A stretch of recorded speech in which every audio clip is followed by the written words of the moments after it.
Sagittarius rising. How you doing, Sag? This is your reading for the Gemini new moon that's happening on the 26th or 27th of May, depending on what part of the planet you are currently residing. In the Americas, it's the 26th. For the rest of the planet, the 27th. My name's Chloe. I work with card divination, astrology, and as you just heard, and as you can see, I channel multi-dimensional energies through my body, both in the form of physical and vocal light language. All of this brings in healing, attunement, and activation codes to the messages that are going to come through in this reading. Those of you listening with headphones, just a little warning, sometimes the energies can get quite loud, so I just want to let you know about that. Now, I read for the rising sign, so for those of you who do not have Sagittarius in the first house, look to the house it does fall in your natal chart. Look to the themes of that house, and you want to apply those themes along with all the other meaning you've got going on in the sign of Sagittarius to the messages that come through here today. It'll be as if that Sagittarius energy, wherever it falls in your natal chart, has now energetically moved to the first house. So the astrology for the rising sign will always still link in. You've just got to add on your own natal chart Sagittarius meaning on top of it. For example, I've got Sagittarius in the 5th house and Uranus is there, and so I'd apply all of that meaning to what comes through in this reading. As always, take what resonates and leave what doesn't. So there is a collective reading. That was the first reading that went out. That was so much fun. It was very fast, very quick, very playful, very curious, very Gemini. And that's where I've broken down the astrology of this moon at the exact moment in way more detail of how all the celestial bodies are talking to each other. And that forms an energetic blueprint that will then unfold over the next 6 months. And I really tapped into the most expansive and integrated intention of that moon, and that way we can apply that to all the nuances in our lives and go, oh, that's what's going on behind it. Did collective tarot, that was really cool, and also got a very clear transmission from one of my guides, actually in English this time, and so that was really lovely and quite powerful given it's Gemini. And so if you want a deeper understanding of this moon, and it is opposite your sign, Sag, pause this video, go watch the collective, and then come back to see how it affects the Sagittarius area of your chart, because that collective reading always acts as a baseline that brings more depth and nuance to a transit. So in this reading, we're going to be getting 3 cards from the tarot. The first card is going to be, what's the activation that's coming in with this new moon that's going to unfold over the next 6 months up until the Gemini full moon in your season, Sagittarius. We're also going to get a card on how to work with it, how to amplify that activation and be in alignment and focus. We're also going to get a card about Jupiter. What blessing is Jupiter leaving behind in the sign of Gemini? Because on the 9th of June, it is going to move into the sign of Cancer. So we're going to see, and as this was a new moon happening just before that transit, I thought it was very appropriate to bring in the Jupiter blessing in the sign of Gemini. We're also going to get the card at the bottom of the deck as the root energy of the activation. And whoa, okay, cards are going everywhere. We're also working with 3 different oracle decks.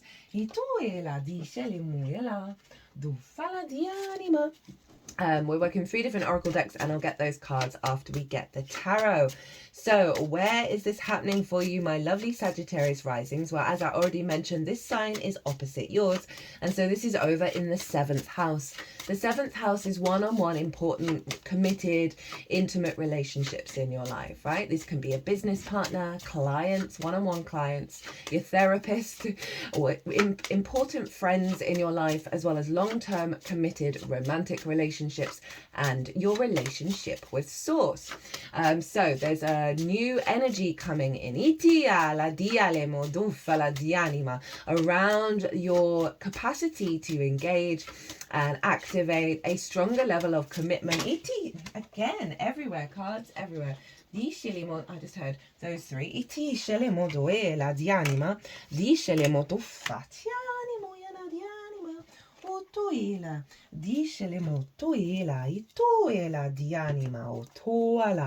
So That was quite fun. That all came out very quickly. What was I even saying? Oh yeah, the seventh house. So an upgrade in your interaction with the seven, right? What the seventh house means to you, what kind of how important relationships show up, what you want to show up, how you want to show up, and this upgrade in a level of commitment. This can see a refresher if you're in a long-term relationship, a committed romantic relationship, a refresher of that energy. This could see more clients coming in, an upgrade in your relationship with source, and just overall this sort of real play energy, right? That came through very strongly in the collective reading. Play and curiosity, not surprising. It is Gemini. And so this is a really beautiful, high vibrational, playful, just joyous energy, and that was so apparent in the collective reading after the more denser transits that we've been having. You can set intentions with a new moon. I always find it very useful of, you know, looking at the shadow work, right? Asking the sun and moon to provide you with support and wisdom to release any shadow work around the seventh. Now, obviously, we can have a lot of core wounds around commitment, around one-on-one relationships, around that level of vulnerability and intimacy that the seventh can often bring. It is really about integrity and commitment. It's linked into contracts, right? So two parties really coming together and doing what they say they're going to do.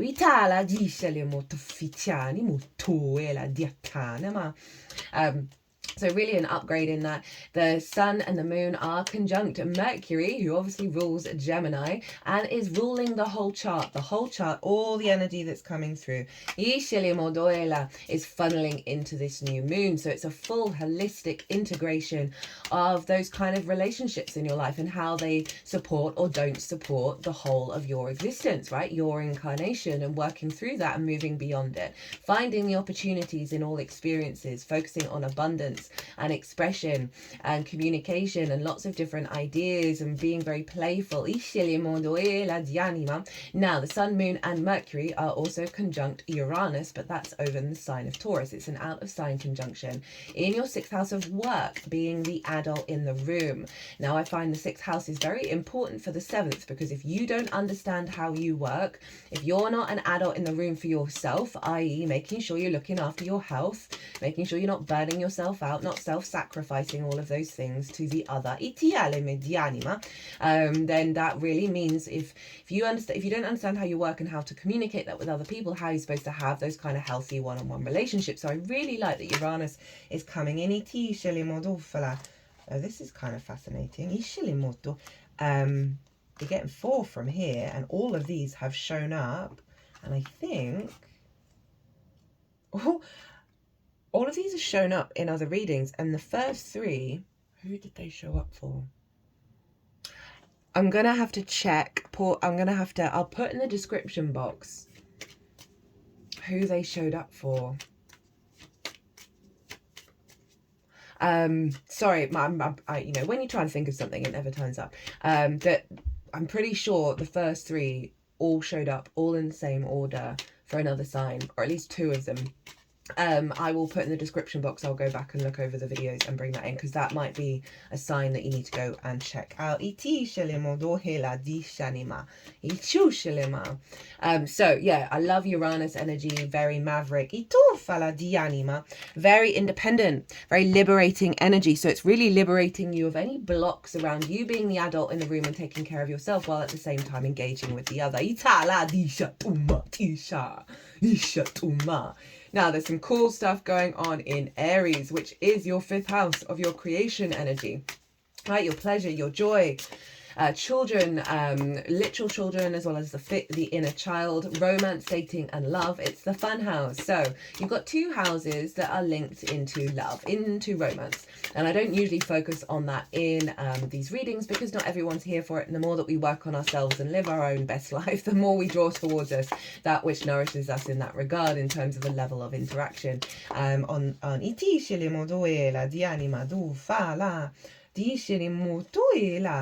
Okay, they don't feel like yours. They may come out again. We'll see. That there's definitely a theme. There's definitely a theme with this new moon for you in this regard, because we have Saturn has now moved into the sign of Aries. It did so in the early hours of this morning. I'm recording this on Sunday, the Sun's Day. One more. So Saturn's now in Aries along with Neptune and Ceres. Now I've done a Neptune in Aries transit. That was so profound and so beautiful, very appropriate for Neptune. And that energy, it's in its own playlist. It's really easy to find. It's taking us up to the 14th of July, where it will then retrograde. And Saturn's going to be doing a similar thing. It's going to be retrograding later on. And they're both going to move back into Pisces and then come back into Aries again. But at the moment, this energy is sextiling this new moon. And a sextile is an aspect of Venus. So lots so I'm just getting a lot of cards around what feel like the old patterns of working through difficult situations.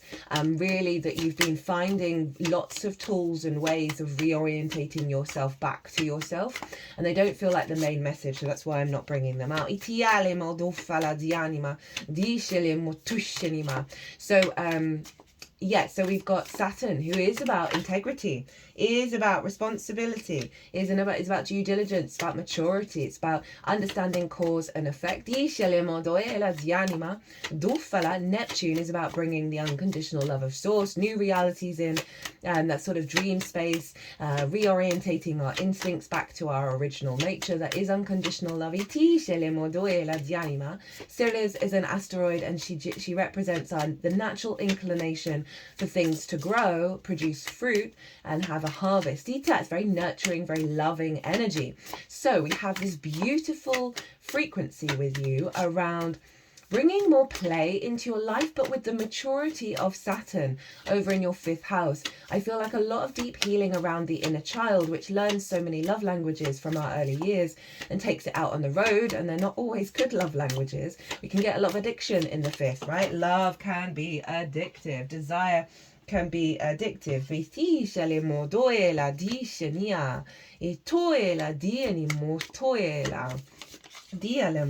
we go.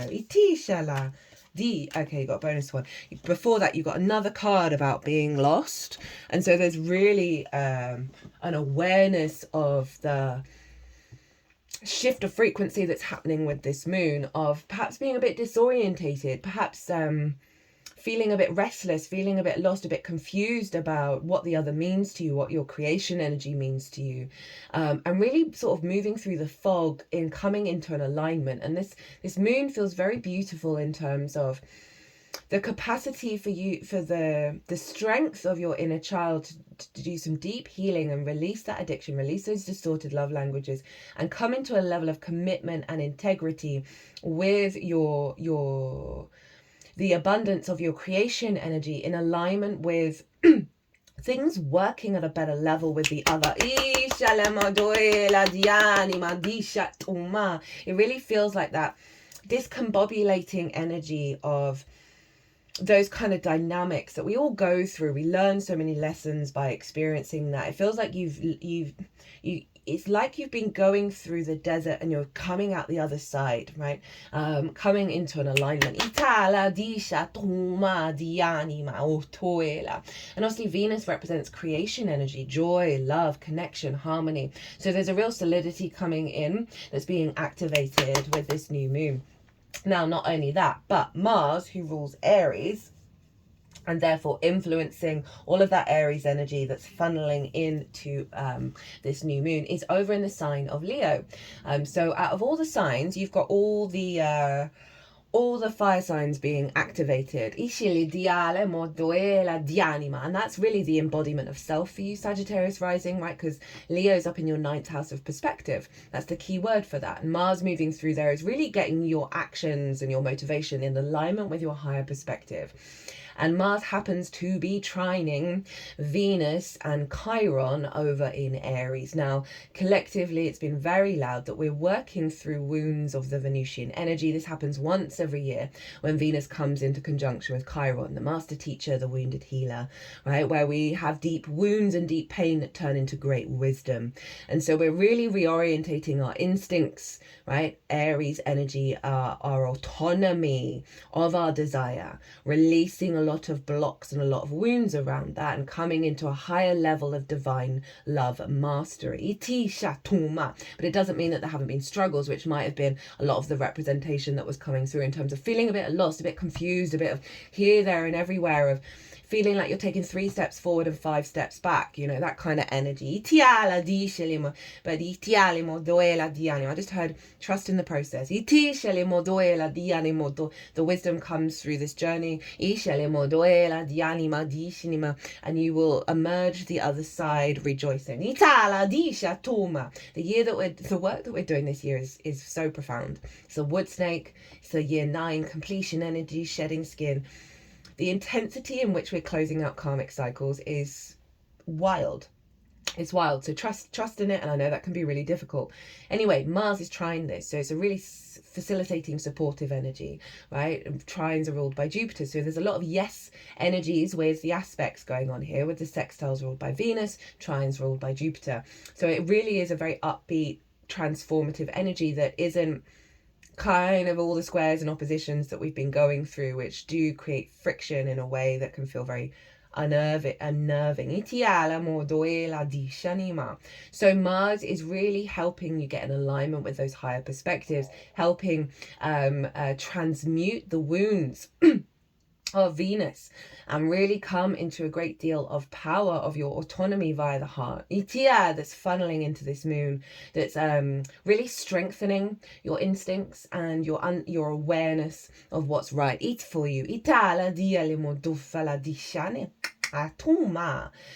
The Sun and the Moon and Mercury also happen to be trine Pluto over in the sign of Aquarius, which is your 3rd house of your day-to-day, how you find meaning in the day-to-day, how you communicate, the lens in which you communicate through. So this can be really important conversations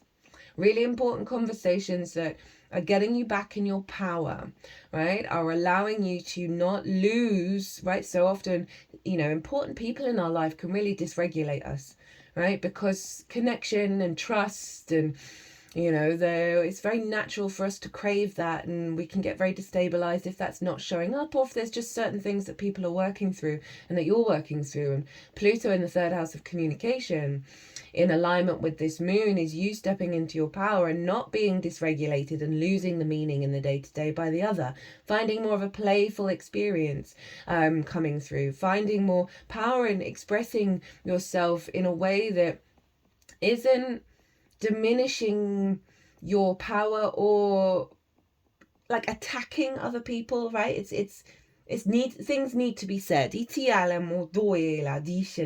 This could see a real increase in magnetism around connection with others on the day-to-day, right? Whether that's clients, your friends, source, right? As well as any romantic relationships that may be coming through or that you're already in. That's really quite a powerful energy. Jupiter, who's still in Gemini but quite far away from this moon, but still there, so it's still influencing it, is trining Pallas Athena, also in Aquarius. Now Pallas Athena represents long-term strategy, wisdom, maturity, in alignment with Jupiter of, okay, no, we're going to have those big conversations. We're going to make sure that you're engaging with others in ways that do not dysregulate. I find the 3rd house is the gateway to enlightenment. The more we find meaning in the little things, the more that has a knock-on effect with the bigger picture. And this genuinely feels like no longer being dysregulated by the other in a way that diminishes your own experience, and instead really starting to be really drawn to that which serves your longer term goals, right? Having those conversations that, you know, aren't demanding of the other, but just being real about where you're at. I can see you getting lots of downloads from source, perhaps when you're walking to the shop or you're doing the washing up. That's part of the long-term plan. Right, let's get into your stuff, Sag. So these all came all out at once, and I've heard very clearly in my head those 3. So let's see what's going on. This is the activation. This is the download that's coming in at this new moon that's going to unfold over the next 6 months. Oh, hey, Venus. What a card for an activation of fertility, creativity, divine feminine, reciprocity. abundance. You're birthing a new frequency that's helping you feel good in the 3D world. The Queen of Queens, she is capable of creating abundance, right, of fertility, of really, as I said, birthing something new, feeling good in the 3D world. And I love that. Venus loves being in the 5th, and that's where she is at the moment, even though she's going through a little bit of a difficult transit coming up to Chiron. It's worth it. It's worth it. Whatever's being healed, whatever's going on in your life that may feel difficult or wonderful, it's all part of the activation that's coming in alignment with the other. Now, for some of you, this might be getting more clients, which means you have more fun, right? You have more play in your life. You have more joy in your life, right? Real sense of nurturing and loving and nourishing one-on-one relationships that help you heal that inner child, help you feel good about your life. You're feeling good because there's reciprocity. There's just feel good energy. That's beautiful. I don't really feel like I've got more to say about that. Bringing in energy that's very receptive, caring, loving, supportive, creative. That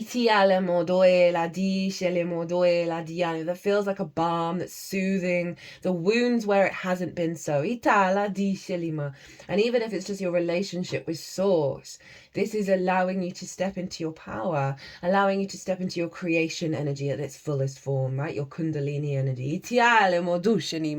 How to facilitate this frequency, what to focus on to bring this in alignment. You got your card. Hey, Temperance. Hey, Sad.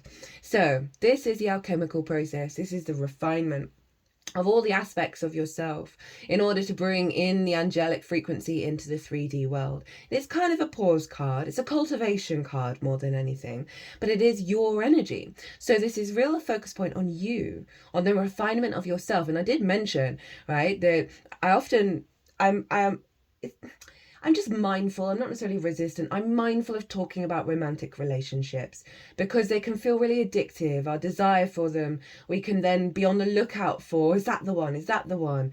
And then we forget ourselves. We give our power away in such a way that teaches us things, but isn't really the vibe. And I find the more you go out and live your own life, right? You, first house Sag, or just Sagittarius energy, the more you live your life and you cultivate your frequency, your emotional body, your passions, right? Because it's fire and water with those 2 cups. The more you elevate yourself and go and live your best life, the more you're bringing in the kind of dynamics that really serve you. So it is really saying this is a new moon. The way to activate this is to work on your refinement of self, working on raising your frequency, of doing the healing work, of really figuring out what's important to you with the other, and refine that energy and get really deep to the archetypal root energy behind that and how that makes you feel, how that motivates you to take action. And there may be wounds that come up in this process of that's a bit sticky, that's creating poison, that's creating old cycles. I'm going to do the work to work through that, right? I'm going to acknowledge that, give it love, give the inner child love, and really help shift that frequency. But 2 major arcana, right? Pretty profound. And not surprising, Gemini's opposite your sign, so there's a real amplification, right, of an upgrade here that is getting you right with you. I find the 7th house is often really significant in terms of understanding yourself in regards to the other. So there's, whether it's good, bad, beautiful or ugly, the other often teaches us what's important to us and how we truly want to be, rather than giving away our power. Okay, what is Jupiter's blessing? What is Jupiter's blessing that it's leaving in the sign of Sagittarius? 3rd major arcana, we got the World. Hello, Saturn. Know thyself and the world will open up to you. Beautiful symmetry in the messages and the tarot, right? This is a completion energy. And with that completion begins a whole new cycle. Because you've been integrating yourself, Jupiter in the 7th can really help you understand who the fuck you are, right? And what's important to you. It can help, because of its generosity of spirit, clear away the conflict around the other, clear away the clutter that's kind of blocked you showing up, you feeling free and fully embodied. I find with this card is the more that you know yourself, and as I said, getting to that root energy, the more you're clearing the karmic contracts, you're clearing the conditioning that allows source to come in and co-create with you at a higher level. So on one level, that Jupiter energy, when I had, I'm not wearing the ring. I usually wear a ton of rings. It just felt cool to not do that. But I usually wear on my wedding finger. And this happened when I had Jupiter go through the 7th, an infinity ring, where I was committing to source. I was committing to that connection. So there's a real level of that commitment, of that alignment, where you're feeling good about that dynamic, and that helps heal so much, and it helps you really commit to your incarnation, commit to your relationship with source and how you create in the world. And so this is allowing that source energy, because you've committed to it, to really flow through you, and elevate your relationships in your life. This is also a very mature energy. This is Saturn, right? So it's also kind of making a little nod about what Saturn's up to, of you getting right with yourself in terms of your creation energy, that is allowing these dynamics to come in at a stronger, more committed, responsible level, right? The world is opening up, my lovely Sagittarius. For those of you in a high level commitment already, this is just amplifying it to the next level, where you're empowered and the other is empowered, and you're in alignment with this creation energy that's so beautiful. Right, what's at the bottom of the deck as the root energy of the Empress? We have, we got the Knight of Wands. I almost want to say the Knight of Pentacles. This is one of your cards, Sagittarius. So this is again focusing on you. And so underneath this is like your instincts are going to guide you, right? Knights embody their element, and fire is your instinctive nature, your passion, your independence, your courage, your courageousness, your drive, your motivation. So there's a lot of power up coming in with you, that's getting your instincts in alignment with those relationships that are really significant for you on your path. But it's really highlighting you are not self-sacrificing with this frequency. You are fully embodied and powerful, and it's drawing towards you that which want to connect to it, that which want to take action with you and have movement with you, and passion and fire and transformative energy, and really engage in a really beautiful but active way. Interesting now, saying like you're lost in the desert and then the Knight of Wands is coming out of that desert and feeling very restored, right? If we think, I don't often bring in the energy, but if you think about Jesus walking 40 days and 40 nights in the desert, and was sort of tempted by the devil. I'm just using what's typically known about this, right? There may be different versions of it. And Jesus was like, no. So there may have been certain situations that have come up that have felt good. I could do with that water. I could do with that food because I'm in the desert. And you've been like, actually, no, that's not actually going to nourish me in the long term. And so you've come out the other side, and it's now drawing towards you things that empower. Okay, they're wanting to do this one first. So we are using a rainbow Brainskull. We're using some fast decks because Gemini is the fastest moving sign in the zodiac. And we have accept how you feel, then move through it. I love the drawings on this. The first thing you look for on a map is the phrase, you can't make this up, and it wanted to be over here. You are here. Find out where you are currently in your emotion. Now look at the map and determine where you would like to go. Enjoy your walk. So this feels like what you've moved through, and you are now in this, and this is the emotion they're wanting you to connect into. Your multifaceted, multidimensional energy, and how do you want to create with that, right? And where do you want to end up with that? And I love it. Enjoy your walk. Enjoy the ride. Now you've come through the sort of more shadow side, that you're emerging into this new space, right? Don't try and control it. Understand that all the experiences that you're going to have are going to activate a level of refinement. Good, bad, beautiful, and ugly. All going to depend on your natal chart, your progress chart, your solar return, and your perfection year, all combined together. But I really love that. Love that. Where are you on your map, Sag? And where do you want to go? This is where you want to go. Feeling good, fertile energy, where there isn't resistance, where there isn't density, where there is creation energy and vibrancy. So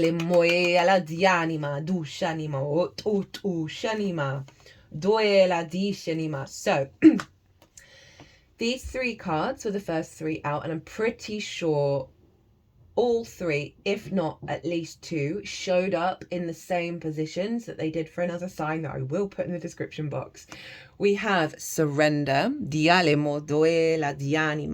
solitude, and then action. This is a very Sagittarius card, and I pointed it out in that reading. It might be either Cancer or Capricorn. Anyway, as I said, I'll shut up about that. So we've got surrender. And this feels like the desert energy.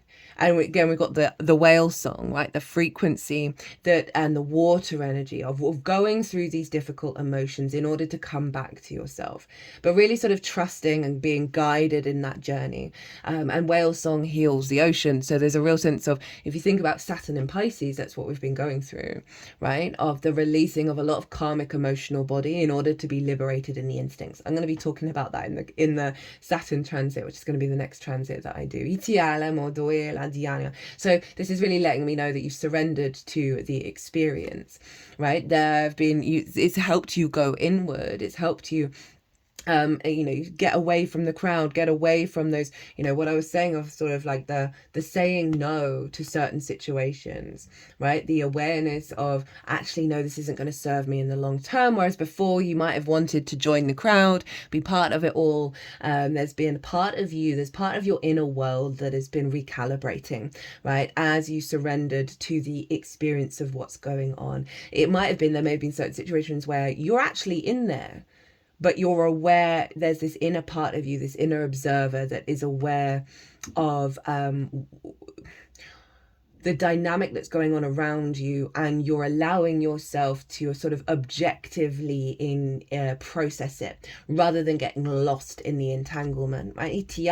Even though there may have been a part of you that was, right? There's a bigger part of you that was in the active solitude of almost like hermit energy, right? Of finding your inner wisdom. And then we've got action. So this is, I mean, hi, Sag. Very loud, very loud, very loud.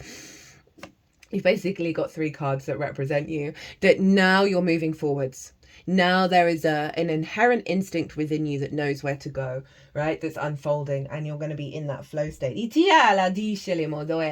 then you got another card from this, which is also shown up. We've got song, right? So that whale song that's been recalibrating you in your deep unconscious spaces is now you are embodying your frequency. You are in alignment with your song, with the soul song. And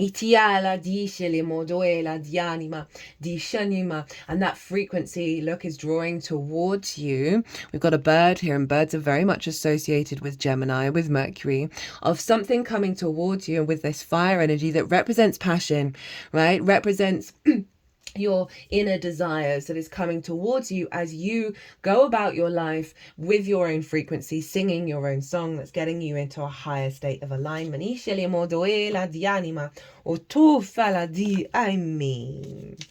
I think this is going to be the longest reading so far. So from the Astro Ascension deck, which I'm really enjoying at the moment, we've got Mercury, light of the messenger. So obviously the ruler of Gemini, the magician. Clear your mind, communication, mind, thoughts, intellect, information, reason, memory, perception, opinions, ideas, lying, trickery. So your mind is aligned with your higher self, right? Very, very this. And clear messages are coming through. I did say with Pallas, Athena and Pluto, 33 on the clock as I say this, in alignment with the source energy in the 7th, where you're getting a lot of downloads that are serving the unfoldment that you can trust. As well as having those powerful conversations that are really important, that are used are you confirming the shift that's happening? And clear messages are coming through. Be sure to listen and take action accordingly. And in the shadow side, your mind or someone is playing tricks on you. Don't blindly believe anything you hear or read. Choose your words carefully and seek clarity before taking any action. I love this deck for the shadow side because it really does, so often we get two sides of the same coin. It really does connect with, there may be threads in certain situations that come up where you need to engage with what that shadow side is saying, of your awareness and your instinct of your awareness of those parts of it. I feel it's going to be very loud. Like you're kind of like, oh, I can see through the bullshit, right? And it's not you're moving into conflict around it. It's like, oh, your instincts and your mind is very aligned with what you need. With the Empress.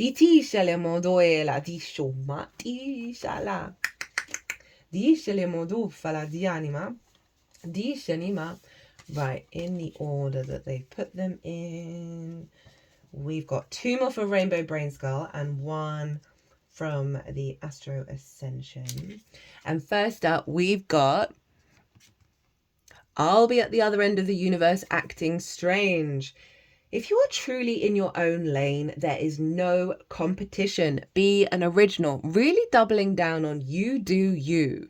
This is about you getting in alignment with your frequency at a level that without worrying about whether anything's going to happen in regards to the other. This is simply you getting right with you. So what comes towards you, is in alignment. Perhaps you've had to pretend that you're not an absolute weirdo, right? In certain relationship dynamics. And, you've been sort of drawn in by someone for different reasons, but they can't really connect to this aspect of you, and inherently you knew that wasn't going to serve you in the long term. These are very long-term energies, and actually whatever may have fallen away is serving you so you can get back to your own power.